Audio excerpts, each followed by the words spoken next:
Antarctica, the world's greatest freezer, is melting. Trillions of gallons are draining into the oceans. Sea levels are rising. It's happened before, and it's happening again right now. It's not a question of will sea level rise a large amount. It's only a question of how fast that will occur. How will humans fight back before our cities are inundated? Holding off the sea would be the major employer of the world by 2100. Massive levees to defend our coastlines. Floating towns and cities. Vast dams connecting continents. It's our greatest challenge yet, Earth underwater.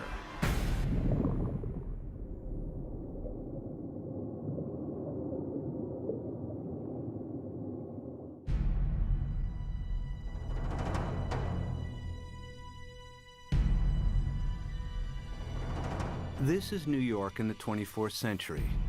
Sea levels have risen by 120 feet. Manhattan is flooded. What could cause such a terrifying scenario?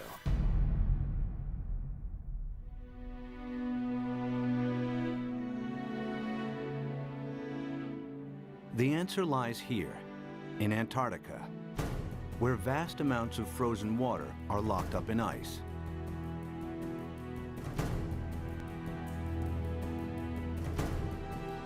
Some of Antarctica's ice sheets are more than 2 miles thick.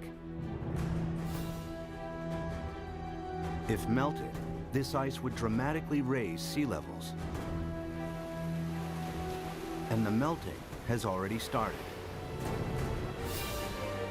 Taxi Jackson, please.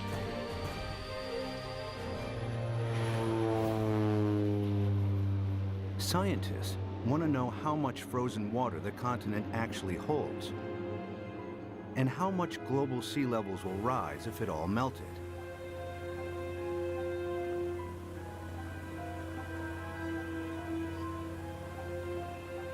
Specially equipped aircraft send radar beams deep into the ice, which reflect off the bedrock and measure the depth of the ice sheet.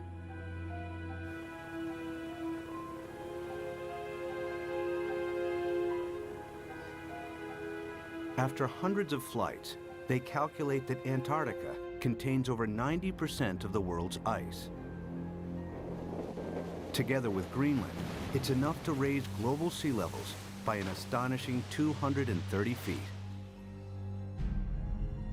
This is what North America would look like if all of the planet's ice melted. Europe would also shrink. London's Tower Bridge would become a solemn monument in the sea.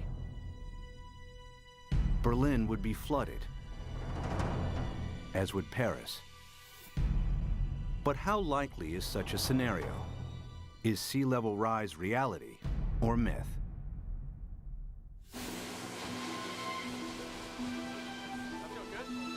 Professor Peter Ward is a paleontologist and astrobiologist. He's written extensively on the history of life on Earth.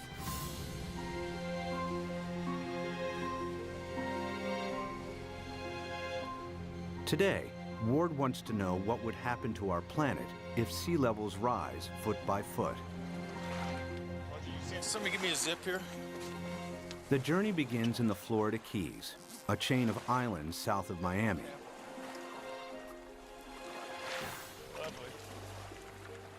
He's looking for clues from the past that may help predict the future of our planet. All right, guys, you want to go swimming? You ready?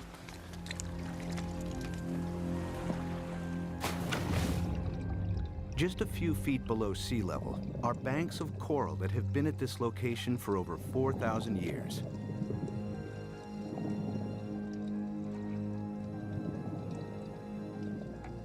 During this period, sea levels have been stable, not just in Florida, but around the world. Who's going swimming with me? Come on, boys. But it hasn't always been like this.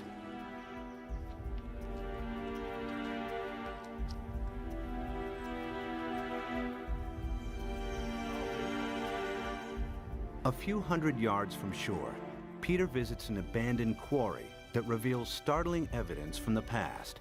Oh yeah, beauty. Nice. Look at this dude. Sitting right in growth position, grew straight up. Very nice. I came here at a very young 23 years of age. Our professor brought us to this quarry and said, this is a perfect reef, and it is. Look at this big coral sitting right in place. This is how corals grow straight up. And not very far offshore from us, we have these same corals living in place. And these things have to live in at least 10 feet of water. So we're sitting here. There's not been any volcanism. Nothing has lifted Florida up. How could you get this coral this high up in the air now, unless you had sea level, at least another 10 feet above this? It was the first indication to me that sea level, which I knew had gone down and come up, but I had never thought that it could be higher than it is now. If history repeats itself, our coastal cities would be inundated. Sea level rise is not a myth. It could happen again, just as it's happened before.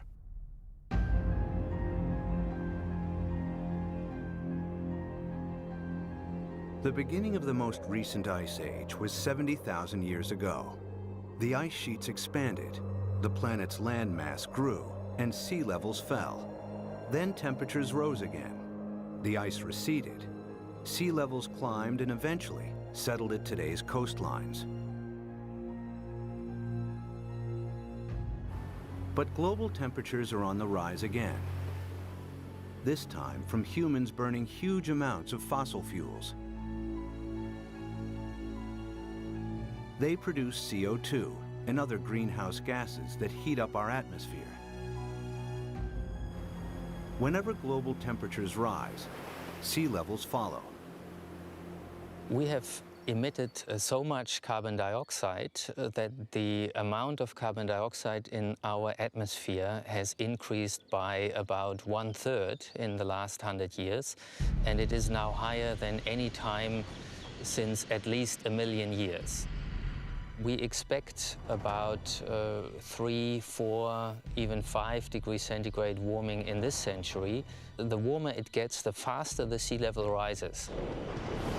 That means sea level rise will get faster and faster as we heat up the planet more.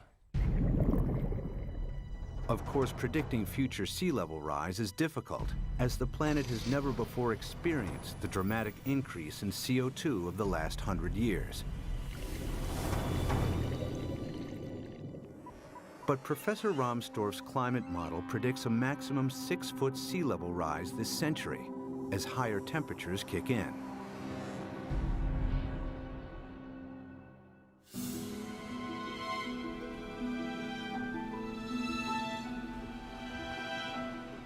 One city that would face inundation this century is Miami, Florida. Just a few feet above sea level, it has virtually no defenses against a rising ocean.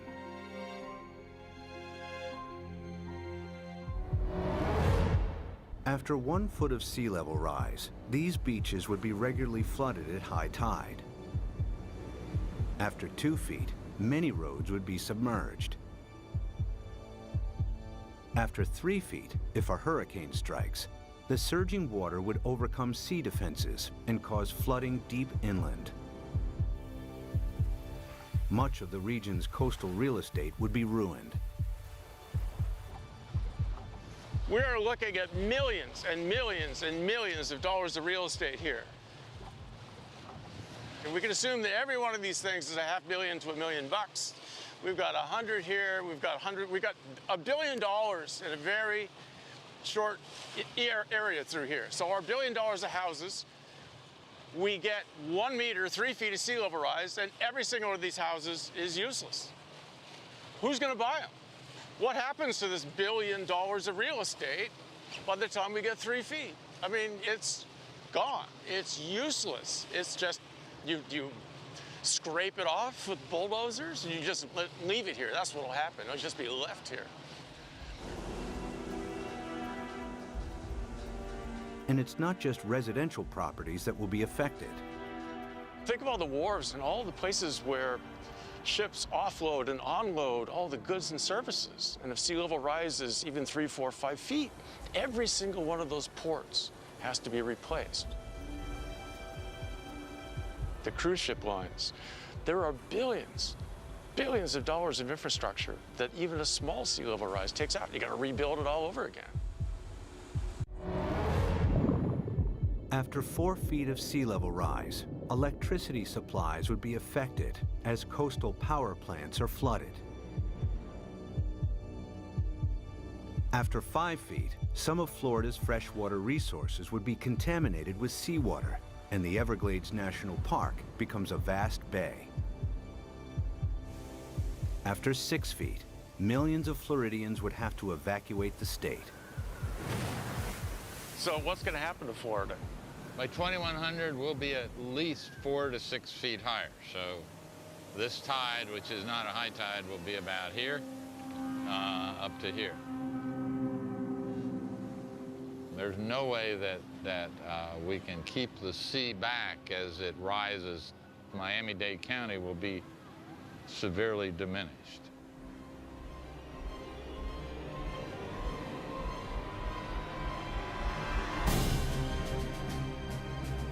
By 2100, after 6 feet of sea level rise, Miami would look like this.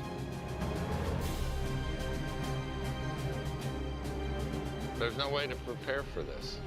You can't put levees around the kind of sea level rises we're in for. We're a city that's only a little over 100 years old. We became a town, an incorporated town in 1896, so we're not that old.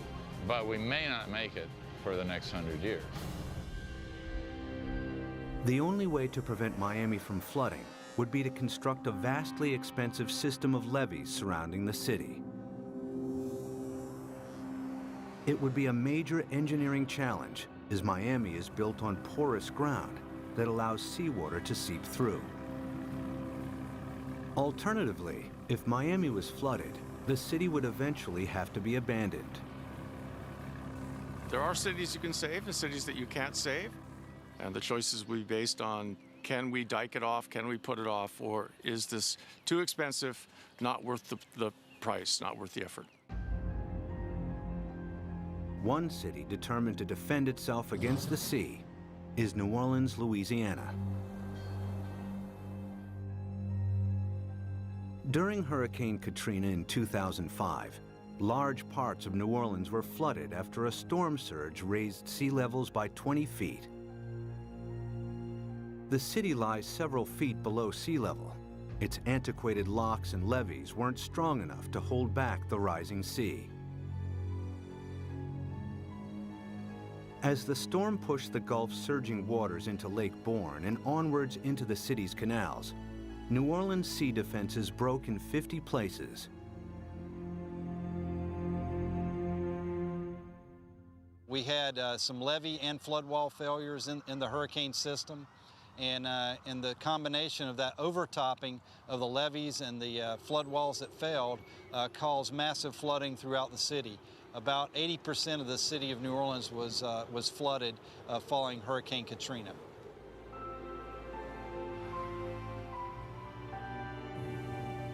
It took weeks before the floodwaters were pumped out and residents were able to return. Among them were Victory Wallace Taylor and her son Peter, who returned home to a badly damaged house. The flood was very bad. They wouldn't let us come and see about our house. It damaged my heart a little bit because I'm afraid for the flood. Like if the flood come in again, I don't know what to do because I think I might panic this time. I don't know. It is a hard pill to swallow, you see.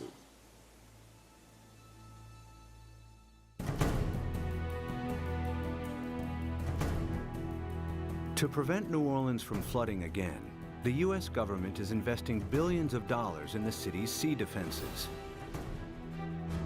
Along the riverbanks, the U.S. Army Corps of Engineers is strengthening New Orleans' levees and locks. Their work here provides future insight into the kinds of construction that may be needed to protect coastal cities around the world against rising sea levels.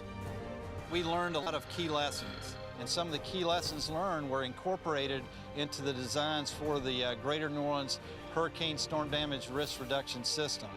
And that system is a series of many different aspects. It has flood walls, it has pump stations, it has levees. There's the series that we call the multiple lines of defense. New Orleans defense takes a unique approach against the rising water by confronting the enemy itself. The flood surge that broke its sea defenses approached the city from Lake Bourne, a lagoon east of New Orleans. It's here where the U.S. Army Corps of Engineers is focusing its efforts. What we've done now is we moved the defense of the city out. We're about 12 miles from downtown, about 8 miles away from the 9th Ward, which is flooded. What we've done is we moved the protection from downtown, the heart of the city, left it in there, improved it. We've moved all the way out here, 8 miles out to the edge of Lake Bourne, where we now have this brand new structure which works as a primary line of defense. New Orleans is made up of the best topsoil from the United States that came down the Mississippi River and built up down here. However, back in graduate school, the whole idea was that the better it is to grow something on, the worse it is to build on. Well, this is the topsoil of the nation down here, so it's the worst possible stuff to build in. What you see behind me is the Hawken. It is a pile-driving crane brought in from Seattle, Washington, across the Pacific Ocean, down to the Panama Canal to New Orleans to build this particular gate and the barge gate. And what we've had to do is go down 60 feet through the newer material down to the old Pleistocene clay, and that is our basis. So the main wall itself goes down to minus 130 feet, and the batter piles that brace it are down to 190 feet. All tall buildings in New Orleans, the dome, everything is based upon piles. The new seawall also has to allow ships to pass through.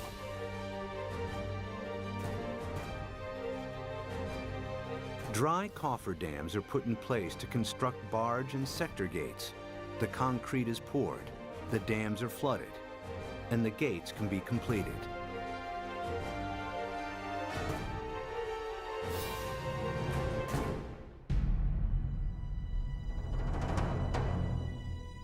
New Orleans' new sea defenses are costing the taxpayer a hefty $15 billion.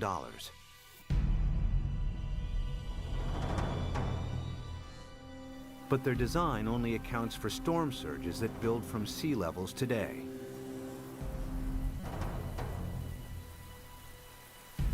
If sea levels rise by 6 feet, any storm surge would be higher as well, and the city's sea defenses would have to be heightened at an even greater cost. Not every country can afford to spend billions on sea defenses.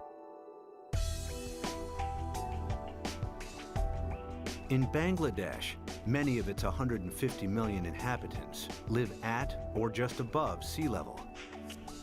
Merely 3 feet of sea level rise will have a devastating effect on the country's population. Turns out the area of the world that would be most vulnerable to sea level rise would be Asia. The rice-growing river deltas in Asia that are very close to sea level. Even a modest 3-foot rise would put half the rice land in Bangladesh underwater. Bangladesh has over 100 to 120 million people, and that number is rising fast. A great deal of its land just simply gets covered by water. And again, once you have salt water coming up, it's not just the land that's covered, it's the intrusion of salt. Even a 3-foot sea level rise wipes out half its rice crop. Their population is going up a third, and their land is being shrunk by a third. You know, you do the math. It's a catastrophe coming at us. Much of Bangladesh is a vast muddy delta that can't be defended. 6 feet of sea level rise spells disaster. It would displace millions, probably at least a few tens of millions of people. Where are they going to go? India's already built a wall between India and Bangladesh. They're anticipating there are going to be a lot of Bangladeshis starting to move, looking for a place to go, and Bangladesh itself is already one of the most densely populated countries on Earth. And then there are another 18 or 20 rice-growing river deltas in Asia, the Irrawaddy in Burma, the Pearl River Delta in China, and so forth, that would be affected in varying degrees by the rise in sea level. By the end of the century, cities and coastlines around the world will be under siege from the rising tides. Everywhere, people will be building levees and sea defenses to fight back.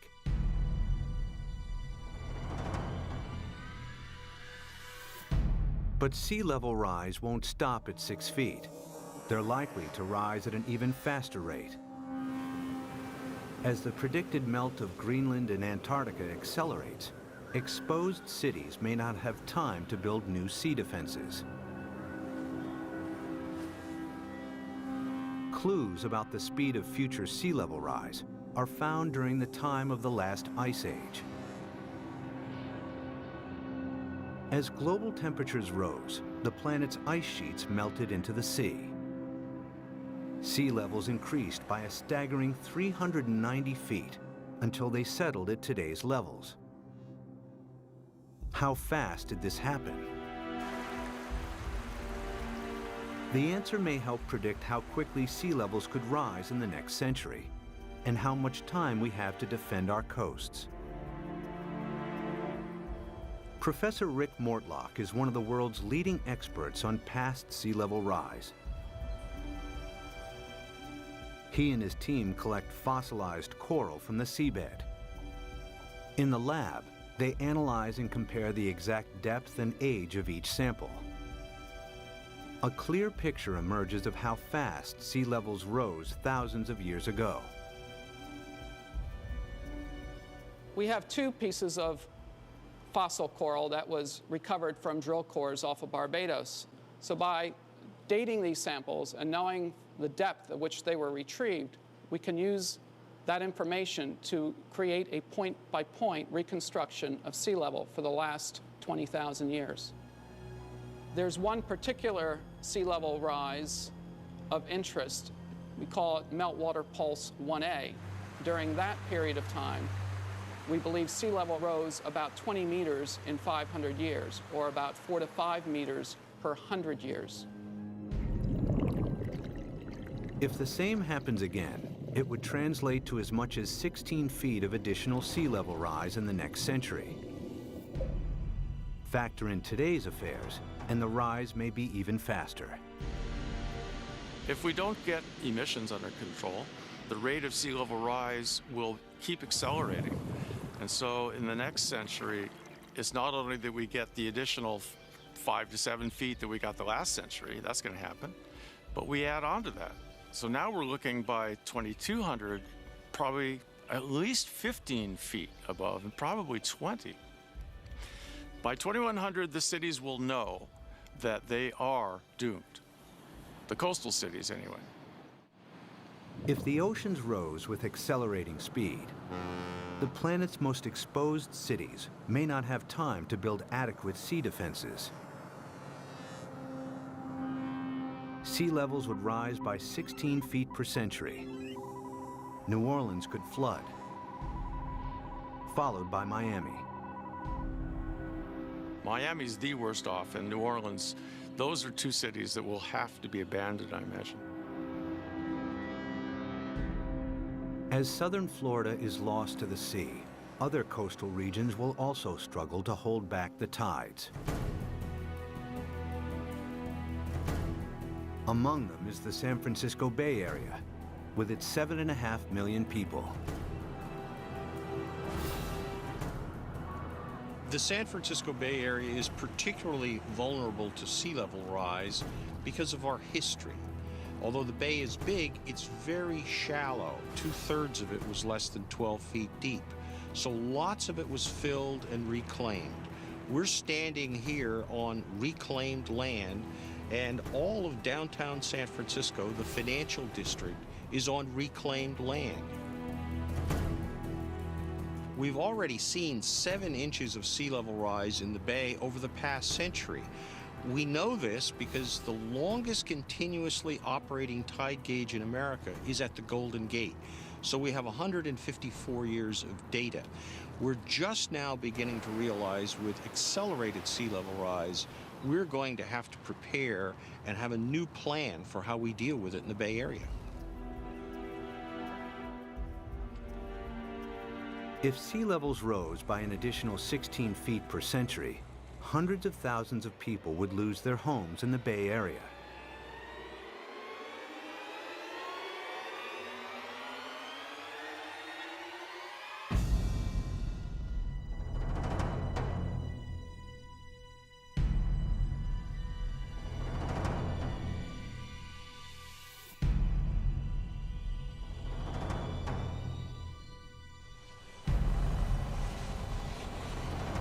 To protect San Francisco Bay, levees would have to be built on a massive scale. The silver lining is the engineering will create so many jobs. Holding off the sea will be the major employer of the world by 2100, I think. This is going to be worldwide. We're going to have a dam revolution. The bay's entire coastline would have to be defended with levees in order to protect it. But in the east, the Sacramento-San Joaquin Delta would remain vulnerable because it's at or below sea level. The Delta has some of America's most fertile farmland.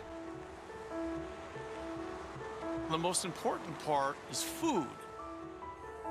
It's unbelievable the proportion of human food that comes from land that is at sea level, not necessarily right next to the sea, but at an elevation that will be impacted by sea level rising.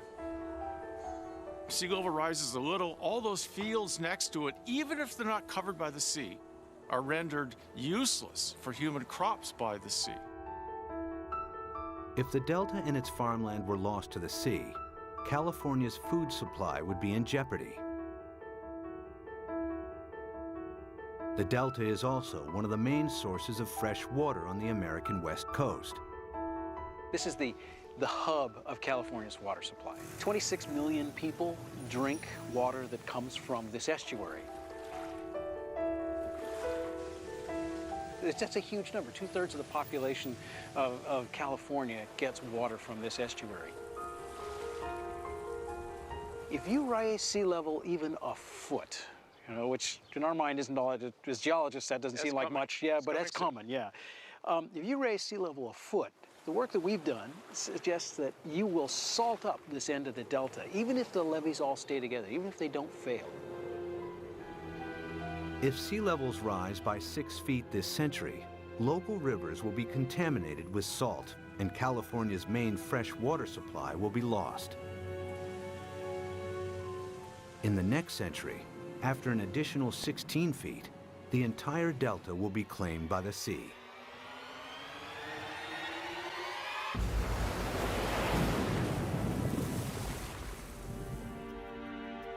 But there may be a way to defend both the delta and San Francisco Bay. San Francisco is among the best, easiest to save. The most radical solution would be putting a big dam right across the bay under the Golden Gate Bridge. On the ocean side, the sea is about 130 feet deep. Building a dam would be controversial and would turn the bay into a freshwater lagoon. But at a time of intense sea level rise, some may consider this the best option.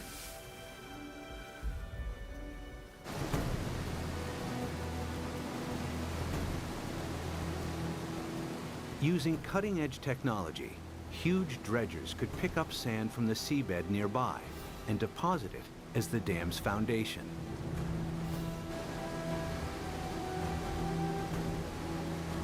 The dam's shallow incline would ensure maximum stability against earthquakes, breaking the power of the ocean waves with ease.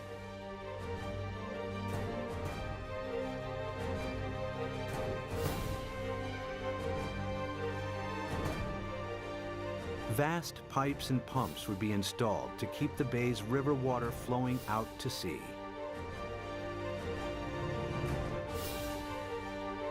The Golden Gate Dam would cost $2.5 billion and could be heightened to deal with any sea level rise in the future. San Francisco and the Bay Area would be saved.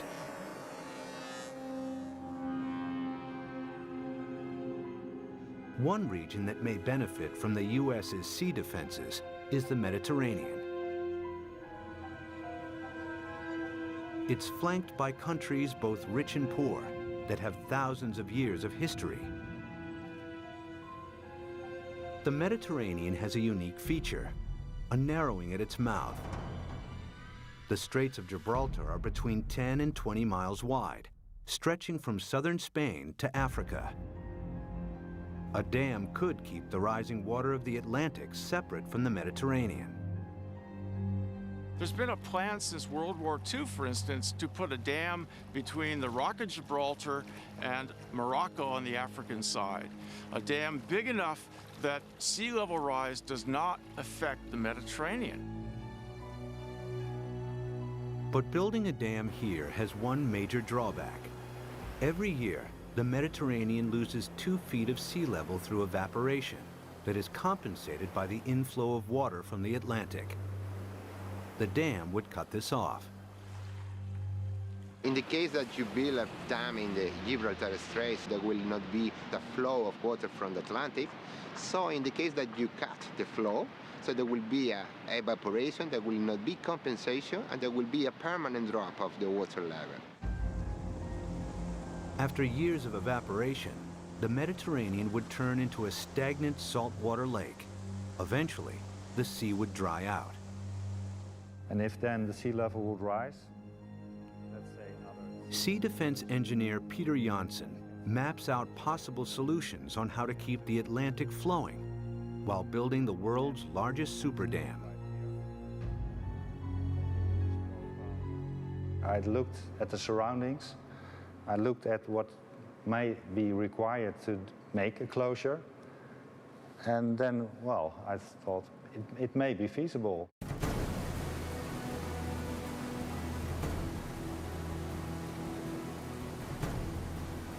One of Janssen's solutions is to use the same building techniques applied to the Golden Gates. The dam would be 20 miles long and tower 1,250 feet above the seabed, the same height as the Empire State Building. Another solution is to keep the natural flow of the Gibraltar Straits.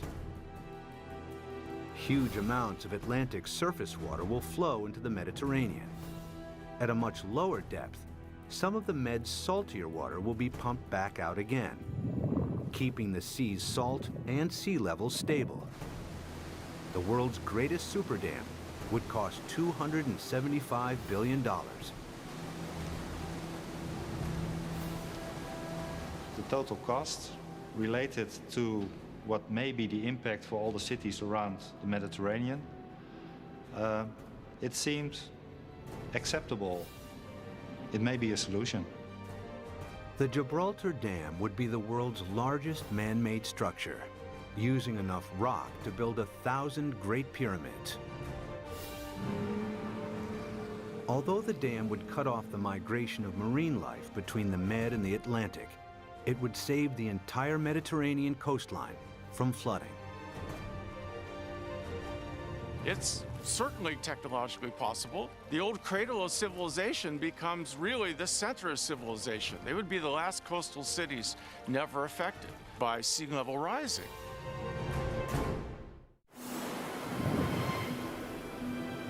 By the end of the next century, sea levels could rise by nearly 22 feet. Some cities may be saved through the construction of super dams. Others that can't be defended are lost to the sea. Exposed countries too poor to build defenses are flooded. Around the world, hundreds of millions are displaced.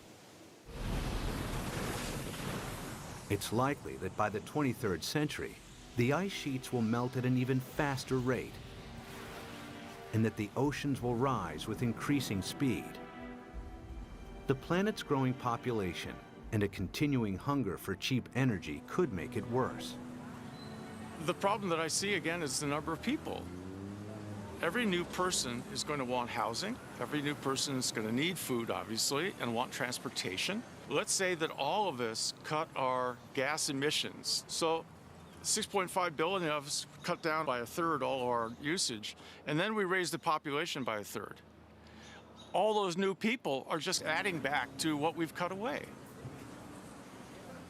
Some scientists believe that our CO2 levels could quadruple over the next centuries.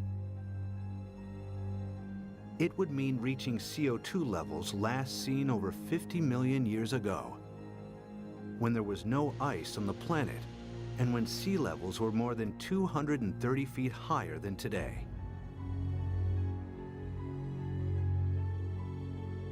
In the worst case, if we are so foolish as to burn all the fossil fuels so that carbon dioxide increases to more than 1,000 parts per million, then there's no question we will melt all the ice on the planet, which would mean a 75-meter or almost 250-foot rise in sea level. It's not millennia. It's not going to take thousands of years. The forcing of humans is so large that it will do the whole job within a timescale of centuries, I believe. This is the worst-case scenario. CO2 levels triple, global temperatures dramatically increase, and the Antarctic rapidly melts. The world's coastlines are eroded as sea levels rise by an additional 50 feet by the end of the 23rd century. One rich city that would struggle to defend itself is London, Western Europe's largest metropolis. Its main river, the Thames, is tidal, and water levels vary by up to 22 feet. The Thames barrier defends the city against storm surges from the sea. If a tide is unusually high, the barrier closes its gates, and inner London is protected. If sea levels rise by 6 feet, the barrier would have to be replaced by a huge seawall upstream. But if they rise by 50 feet per century, there may not be enough time to build adequate sea defenses. It would be a disastrous situation. It would mean you simply can't inhabit the coastal areas because you will have a continually changing sea level. So we really do not want to go down that path.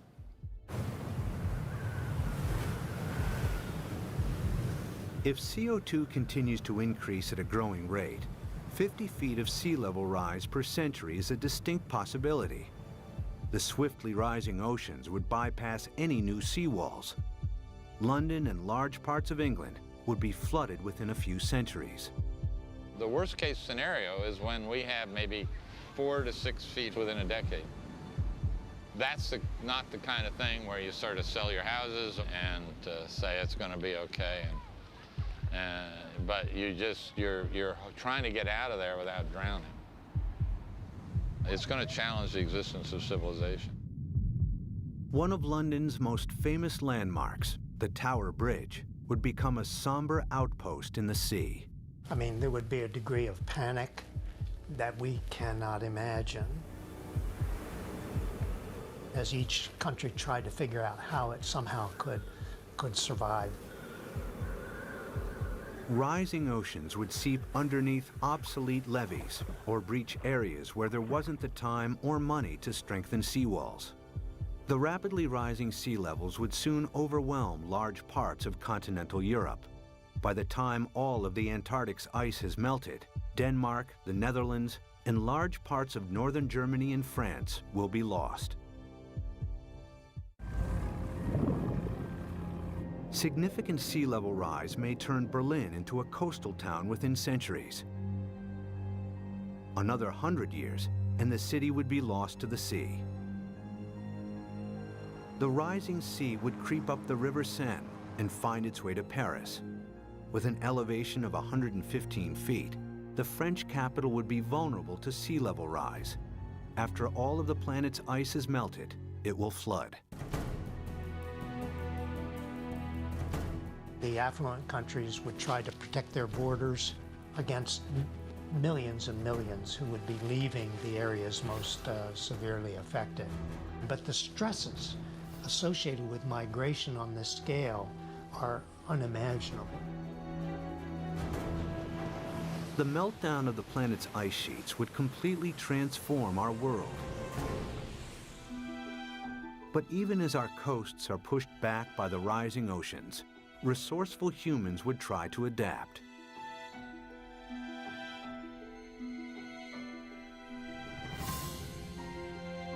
There are already plans to rescue New York.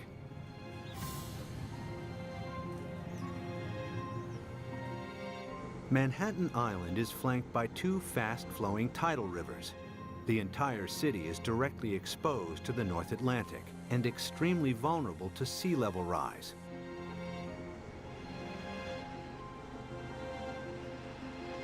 Professor Malcolm Bowman is an oceanographer and expert on the effects of sea level rise in New York. If the worst case scenario, the rapid meltdown of the ice sheet on Greenland, the West Antarctic ice sheet, were to happen extremely rapidly, the future of New York City is in peril. So the city has two options. One, either build massive defenses, or two, start evacuating the city and its population to higher ground. The flooding of New York's underground installations would only be the first in a series of catastrophic events. After the first 6 feet of sea level rise, parts of lower Manhattan would be submerged. If sea levels rise by 50 feet, the water would move into Times Square. Behind me is the Manhattan Bridge, with sea levels rising 250 feet. That bridge would have seawater lapping around the roadway. New York City as we know it would not exist. But there is a way that New York might adapt even to extreme sea level rise. The idea is to build on water. Here in the Netherlands are several communities of floating houses. Koen Olthaus is a visionary architect who believes these houses are the beginning of a new trend in design and construction. So what you will see is that people go and design floating apartment buildings and really floating structures like 200 by 200 meters with roads on top of it and with cars on top of it and houses. Such floating cities could be built with a new lightweight material that's like a concrete sponge. The beauty about floating cities is that you don't have to protect them from nature. They just go on with nature, they live with nature, and will just go up and down with the water. Olthaus has designed a seawall to protect Manhattan, with floating districts attached to it. New York, we're going to build a new Wall Street around it, around Manhattan. So we can redesign the city around it, or even having floating leisure around it, floating agriculture. A floating New York is still in the concept stage. But one day, this may be the solution for hundreds of coastal cities facing inundation. The best silver lining of the whole thing to me is that it will require a united world. A world war against sea level will have to bring all of the squabbling governments to act together. The sea doesn't care what your national boundary is. It's an equal opportunity flooder. We will have to, as a planet, come at this in a united fashion. Whether it's the construction of massive seawalls or super dams, sea level rise will happen. The question is not if, but how fast and how much our oceans will rise. Much will depend on our own CO2 emissions. Humans will need all their ingenuity to meet the world's greatest challenge yet. When when 7 p.m. feels like this, you must be watching the National Geographic Channel.